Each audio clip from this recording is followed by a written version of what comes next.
What do you know? Today we have a video. This one's called Proving Islam in 5 minutes and 10 seconds minutes. This one did pretty well on views and likes for a channel this size. Good job. I'm going to prove that Islam is the truth in a short amount of time. I have put so much hard work into this video, bro. I don't know, bro. I've watched this video. I'm not even convinced you put 5 minutes and 10 seconds minutes into it. And after so much hard work, I've collected 5 points that will help us prove Islam. Man, sometimes people give me a hard time about plosives. And yeah, sometimes I have a problem with that. Usually when I get a little bit too excited and start speaking directly into the mic. That's a hint, video creator guy. What you have there is a lavalier mic. You can attach it to your shirt. You don't gotta shove it down your throat. So let's begin. If you like, but before you do, does anyone have any guesses on what's going to be here? Put them in the comments, no cheating. Proof number 1. If I showed you this art... Oh, come on. Right off the bat with this, and it's AI. Man, I hate this job sometimes. If I showed you this art and I asked you where did it come from, the answer that you'll probably give me is that an artist made it. Really? That is incredibly insulting. How dumb do you think I am? You will not say that this art, which clearly shows intelligent design, is made by randomness. You know, it's funny you should say that. I remember LLMs being described for a while as stochastic parrots. Stochastic referring to the random, probabilistic way of generating the content. Well, as much as that applies to text generation, it applies to image generation too. So you've chosen a really bad example because in a sense it was made by randomness. And regardless of whether you can talk about the computer being set up by intelligent design or the AI system originating in intelligent design, the actual results of the training are really not known or understood by anyone, and no intelligence produced this picture. I'm tempted to say you intentionally chose the worst example you conceivably could, but I don't think you're thinking that hard. But when the same question is asked that who made this universe, then some people just don't like to use the same logic. Okay, assuming that instead you'd shown a piece of art that was intentionally made by some conscious agent, the reasoning that leads you to classify paintings, say, as made by humans, doesn't apply to universes. The reasoning with the painting is, I put this into the category of painting, and from my experience with seeing humans make things in this category, I'm going to take as the simplest explanation that this was also most likely made by a human. In other words, you've experienced something about where a particular object within that class came from, and so now instead of looking for a new explanation every time you encounter another object that fits within that class, you're just generalizing from your few experiences and assuming that any object within that class had a similar origin. It's simple, it saves time, you don't have time to evaluate every single painting individually, and every time you happen to have had the explanation for the origin of something like that revealed to you through some sort of evidence, you've turned out to be right, which makes you trust the pattern. None of this applies to universes. You might think this applies to everything because maybe you live in like a giant city and you feel like everything you ever encounter was made by a person, and so now you're overgeneralizing. But the fact is, with the vast majority of objects, you don't have any experience to back up this heuristic. And certainly not with universes. You have nothing to indicate that the origin of a universe is anything like the origin of a painting in any way. And I would even say, if you look into this a little bit, you'll probably find that these things really could not be any less similar. One is moving pre-existing stuff around, and the other is... well, that's a big question. Don't even get me started. I find this like an argument for babies. It's like, I drew a stick man, so now I know where the universe came from. No, you don't. Your stick figure does nothing to point in that direction. You just have an answer that you already want. They do not say that the universe is created by an intelligent creator. Bro, very weird, isn't it, that when it comes to the question that where did this complex universe come from? And suddenly people just stop using this logic that if this art is made by an artist. How the hell are you going to sit there and tell me you put work into this video? What did you do here? You went to Google, typed in evidence of God, took the very first thing you found, didn't think about it at all, and just decided that was good enough? And then you wanted art of an airplane, and you couldn't even be bothered to get something made by a human? You could have drawn something yourself on a piece of paper and held that up, and it would have made your video better than this. What are you making this video to try to get points for the afterlife? So you're trying to bust it out as quick and dirty as you can? Then with the same logic, this universe must have been made by a creator as well. Obviously not. None of the same thinking applies. You just have a preconceived answer and you're shoving it in there. That's it. You're not using any more reasoning than that. But instead of using this logic, they start to make false assumptions about the origin of the universe that have no proof And many average people unfortunately fall for it. Assumptions about the origin of the universe? No, I don't make assumptions about the origin of the universe. That would be insane. Why would I do that? I don't know shit about the origin of the universe. Obviously, there's interesting ideas out there of all different kinds. I'll consider those. I'll roll them around in my head. I'll think about the consequences, what those would imply. I'll have philosophical discussions about it with people like you. And yes, those ideas I toss around in my head include yours. The problem for you is just that I don't see your idea as special. It's just an idea. By default, it's on a level field with all the others. And upon consideration, I find that your idea really is not one of the more serious ones, on account of it's not based on anything meaningful. It's not really based on anything that we know about the universe. That's why you opened the video with this silliness of like, people make art, so a big people must have made the universe. Because your ideas are based on basically nothing, so you have to bust out this nothing burger argument. So yeah, I don't take your idea all that seriously. And there are some ideas that I take more seriously, or that I find more interesting, but that doesn't mean I have some pet explanation or assumption about the nature and origin of the universe. I would find it difficult to come down firmly on any answer, because in my opinion, for me to do that would be hubris. So now that we agree that this universe got a creator.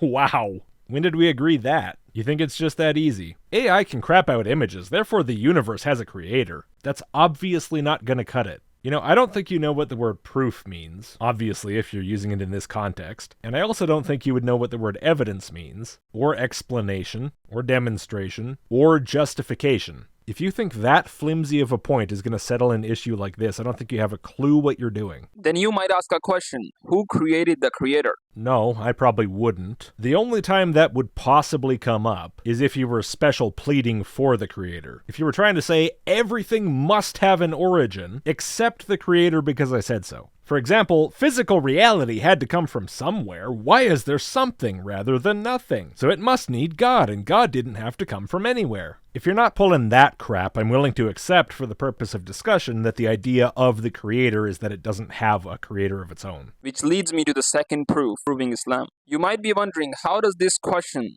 that who created Allah prove that Allah exists? Wow, okay, that's an interesting approach you seem to be planning on taking. Bro, let's deeply think on it for a bit. I know we're only at point number 2, but after point number 1, when you say that, I immediately start expecting some extremely shallow thinking. We have to use our deep thinking for it. Take off your thinking cap, put on your deep thinking cap. Point is that this universe must have an independent creator that is not created by anything. Because you said so? If the creator of this universe had a creator, then the question will come up, then who created that creator? For that, the question will come up, who created the other creator that created the creator? If we go on this forever, this cycle would never end. Okay, so we'll just go on the cycle for a trillion rounds. So Allah, who created this universe, can have a creator who had a creator who had a creator who had a creator, and so on and so on and so on for trillions and trillions and trillions of rounds. Is this acceptable to you as a Muslim? And for that reason, we wouldn't have had this universe in the first place. Why?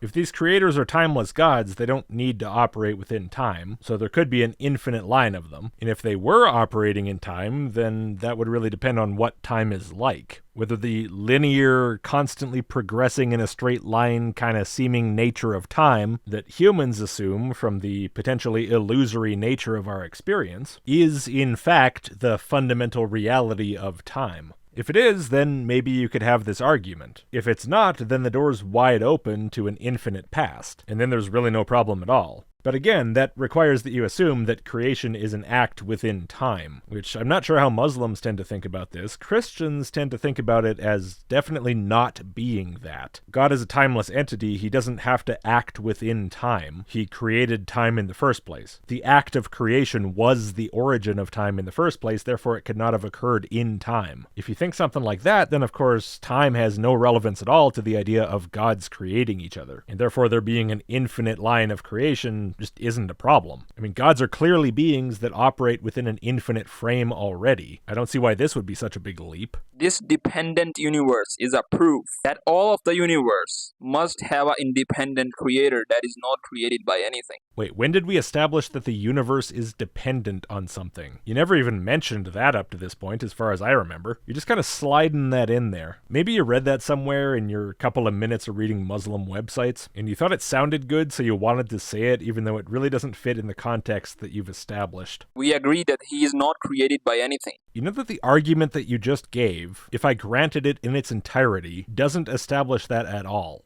right? The argument was that at some point there must be a final link in the chain of creation, but the link in that chain that actually created this universe might itself have been created by something else. There might be further links prior to that. You left polytheism on the table as long as there aren't infinite gods, and you left on the table that the immediate creator of this universe might not be the ultimate supreme being, the first in the chain. There's an infinite number of possible finite quantities of gods that can fit in between. And we agree that this universe and humans are created by Allah. Oh, which one of the enormous but finite number of gods is that? Well, again, the one in closest proximity to us, the one who created this universe. The lowest tier 1 possible, so the Omega. Not in the sense of Alpha and Omega, in the sense of Omega male. Then you might ask a question, why do I have to follow religion? That would definitely not be the next question I would ask. We're nowhere near that question being relevant yet. Third point, proving Islam. How does this prove that Islam is the truth? Oh, so now you're trying to prove Islam to show why I have to follow religion. Okay, I guess that is the title of the video. It's not proving God exists as such, but yeah, you've definitely lost me at this point. That's because when we analyze humans, we will realize that humans must have a big purpose.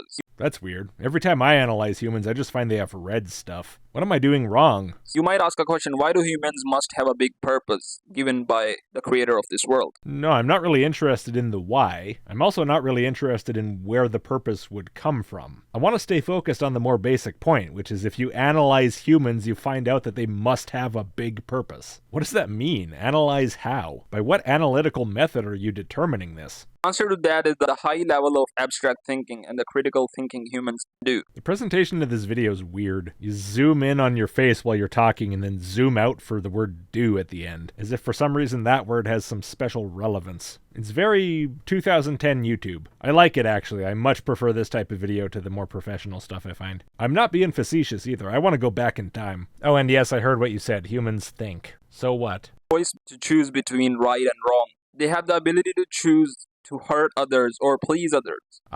Yes, we're animals with brains. We can selectively choose how to interact with our environment. That's a big part of the point of that organ, in fact. What does that have to do with some sort of divinely commanded purpose? All of us are created by Allah. What? I think by this he meant thus. I think he meant for that to be some sort of a conclusion. At first I thought I accidentally skipped a clip. I didn't. I have no idea what the thought process there was supposed to be. I guess it doesn't really matter, does it? It's a video for Muslims. Just say Allah enough and they'll be happy. So if Allah have created a complex living thing called humans, which have the ability to do so many things that animals can't do, then Allah himself must have given a purpose for humans as well. There's no coherence to this whatsoever. If Allah made humans able to do things that animals can't do, then he must have also given humans a purpose. Like in the sense that you have to act a certain way and do certain things. You have to follow religion, you have to follow Islam, and so on. Not only does that not follow, it doesn't have any apparent connection at all. You're just sort of saying things that you think are true without forming any sort of cohesive, structured argument out of them. Do you know what an argument is? Just to remind the audience, 70,000 people watched this. 7,600 people thought it was worth a thumbs up, and you don't even want to have a look at the 3,000 comments on here. The standards these people are willing to hold themselves to are just unbelievable. And how will we know what that purpose is? The answer is Quran, which creator of this world sent down to guide humanity. What a surprise, I couldn't have possibly seen that coming. The book which mentions the purpose of humans on this earth. So now we agree that there must be a religion that the creator of this world wants us to follow. I don't even have an argument here to argue against. You didn't say anything there of any substance. How did you not notice that? Now you might ask a question, why only Islam? Why not any other religious book? Well, because humans must have a purpose, and the Quran says that there is a purpose, and therefore Allah must have sent down the Quran, and then we have to follow that and not the other books. Just guessing based on the previous one. Which brings me to the fourth point which will help us prove Islam. Quran must come from the creator of this world, The proof of that is the Arabs of the time more than 1400 years ago were very, very good at Arabic. I mean, sure, as far as classical Arabic speakers go, I'm sure they're pretty good. Native speaker level. But when they heard the Quran, they knew that the humans cannot write this. Which is something Muslims always love to say, but is transparently stupid on the face of it. It's ink on a piece of paper, it's written in a human language, a real actual human language with words people can comprehend, in sentences that are grammatically normal enough for people to understand them. It's not talking about incomprehensible subjects in incomprehensible code language. It's a bunch of very tedious, typical religious ranting and rules. Of course humans can write it. You would have to be the biggest dumbass on the face of the earth to find this point in any way compelling. Quran is unchanged for more than 1400 years. Let's not get into the origins of the Quran discussion. I might be willing to if you'd spent more than just this one sentence on it, but you obviously didn't find this very important, so neither do I. Aside from the origins, though, and that first shaky time, yes, sure, Muslims have been extremely religiously committed to keeping that book unaltered for a very long time. That's cool, I think that's good, actually. Well done. But what is that supposed to mean? That this is a big religious priority for this group of people, would be my answer. What's yours? Well, the same answer as you have for everything else. That clicking sound you insist on putting in when you put up slides makes me feel like my eardrums are gonna break. This video is highly auditorily unpleasant. Have challenged in the Quran to even make a surah like the Quran. Oh, this, huh? The Make a Surah challenge? Yeah, I've covered this before. I had a video on this as an exclusive quite a while ago. Probably a lot longer ago than I think. By the way, Patreon, Subscribestar, YouTube members have exclusive videos just for supporters. Almost 100 now, and they keep on coming. It's almost like a whole parallel channel at this point. The shortest surah in the Quran only got 3 verses, and still people have not been able to produce even a surah like the Quran. Okay, like it in what sense? This is never specified. Intentionally, of course. What are the criteria for this challenge? Exactly. What would a piece of writing have to look like for you to say this is like something in the Quran? Would it have to have 3 verses? That's like the surah you just mentioned, in that they both share the property of having 3 verses. But of course you wouldn't accept that. It can't be that simple. What if the person wrote it in classical Arabic? Well, no, of course, just the language that you write it in. That's not enough to say that it's like something else in that language. It has to be something about what you've written that makes it like it, right? Okay, so what if they wrote it to have no clear poetic structure whatsoever? No consistent meter, no rhythm to speak of, no rhyme scheme at all most of the time, so that when people try to sing it like they always like to do with surahs from the Quran, it sounds equally awkward and forced and terrible. The surah that you mentioned is one of the better ones, actually, in terms of these issues. Listen to this. Destroy the act. Kill them. Run. Destroy it.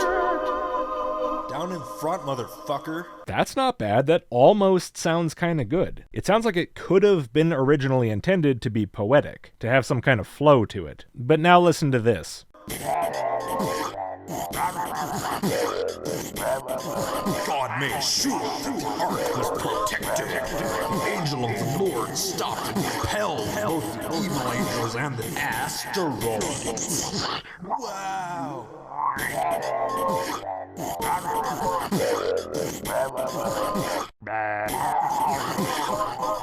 They would not be permitted to harm the ark.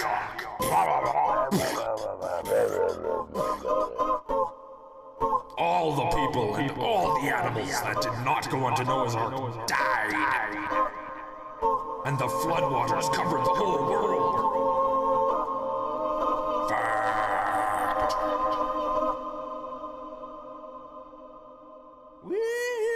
Come on. I mean, the guy's given it a valiant effort trying to make that singable, but you can tell it's basically the equivalent of trying to sing a novel. So is that what someone would have to do to make it like a surah, in your opinion? Just make it have no flow like it's a piece of prose? Well, no, of course you would reject that too. Alright, maybe topic, then. Rant and rave about how the unbelievers are going to be punished, and how they're going to go to hell, and how terrible it's going to be. That type of stuff, would that do it? No, presumably not. Okay, what about tossing in a few creative writing tricks? Some metaphors, a bit of wordplay, you know, stuff that would appeal to a knowledgeable user of the language, but maybe go over the heads of others who are a little bit less familiar? No, still not good enough. Okay, so if a piece of writing that's like a surah in the Quran in all these ways still isn't considered like a surah in the Quran in any way, what does it even mean to say that they're like a surah in the Quran? Well, there's one answer to that question, and there's one answer only. The answer is, you have to write something that's identical to a surah in the Quran, and yet original to you, because it's very obvious that in the opinion of the Muslims who bring this up, the surahs of the Quran are text of a totally unique type, and the only way for something to be like them is for it to be exactly them. What they're really saying is take a surah and write it again with no changes, except somehow have it also be a different thing of which you're the author. Because if it's any different, even a little bit, it won't be like a surah because it won't produce that same special feeling in a Muslim that they get when they read a surah. It's just such trash. And on top of that, when you study other major religions in the world like Christianity, Bible got mistakes. Religious feud. You know you both have apologetics about that, right? With regard to your own special books. But you can pick each other's books apart real easy. It's always fun to watch. Bible got mistakes. So there must be a true religion on this planet. Wait, the Bible has mistakes, so there must be a true religion on this planet? Again, it's just not an argument. It's nothing. People who know classical Arabic very well can understand the linguistic miracle of the Quran. Linguistic miracle. Yeah, I'm sure the majority of people who know classical Arabic very well love the Quran and see it as a miracle from God. I wonder why that would be, statistically speaking. Which proves that Quran is surely sent by the creator of this world, Allah Azza wa Jal. That people compliment the writing style? It's just air. Empty air. There are also scientific miracles in the Quran. You can look that up on trusted websites. Trusted by who? Because when I look into those scientific miracle claims on websites I trust, I get very different answers from what I think you intend. If the Quran was from other than Allah, they would have found many contradictions in it. Well, humanity's capable of producing books without contradictions. A book not being by Allah doesn't imply that it's going to contain a whole bunch of contradictions. But I wonder what you would think if you typed in Quran contradictions and started reading that stuff. I guess you'd probably just say those aren't trusted websites, and then move on to your trusted websites to reinforce your belief. People who claim that there are contradictions in the Quran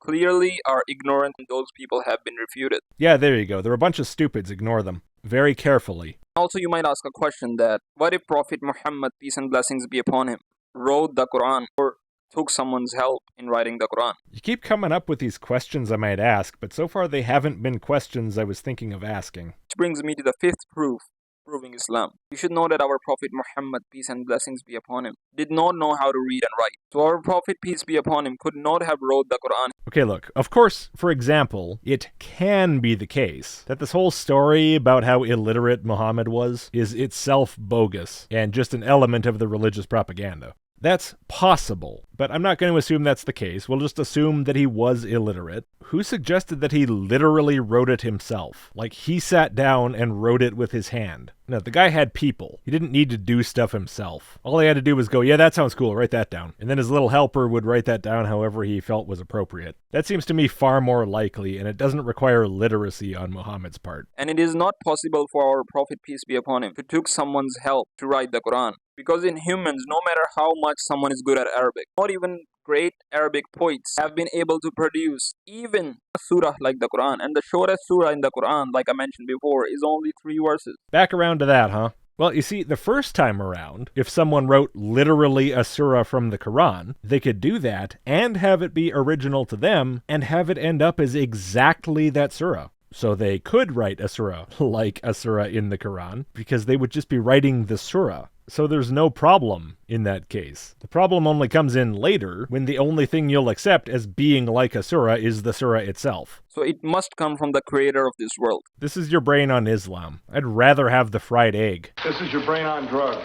And on top of that, our Prophet, peace be upon him, was offered so much wealth at us. In exchange that our Prophet, peace be upon him, should stop spreading Islam. But that did not happen. No amount of wealth or worldly desires stopped our Prophet, peace be upon him, from spreading Islam. Okay, assuming that's true and not just more overblown religious revision, that happens all the time. People have different priorities. Obviously, and as the story goes, this was at a point where other people were starting to see the Muslims as a problem. And enough of a problem that something had to be done about it. Enough of a problem that bribery was on the table. Look, if we just give you money or power or something, would you cut this out? Is that what you're after? And of course, Muhammad turns them down to keep doing his thing. Now, yeah, that might have been just because he was really into the thing he was doing. Maybe he was even convinced he was a prophet. It's possible. People do get ideas like that. Or maybe he wasn't drinking his own Kool-Aid, but he thought the religion he was creating would be beneficial to the people of his area by, say, changing the culture in ways that he found necessary, and that was a big priority for him. Or maybe he thought the path that he was on would benefit him personally more than what they were offering him. It might have been because he didn't trust them to do what they were offering. Maybe he thought they would betray him instead. It might have been because he hated them personally, or maybe just out of personal loyalty to his group. Could have been for any number of reasons. Use your imagination. The key point is just people aren't so simple. If someone has an opportunity to make a bunch of money, that person isn't always gonna take it. If a person can leave one thing that they're doing, that they care about for any reason, to get power or whatever, doing something else that they don't like, they don't always operate on the basis of cold calculation.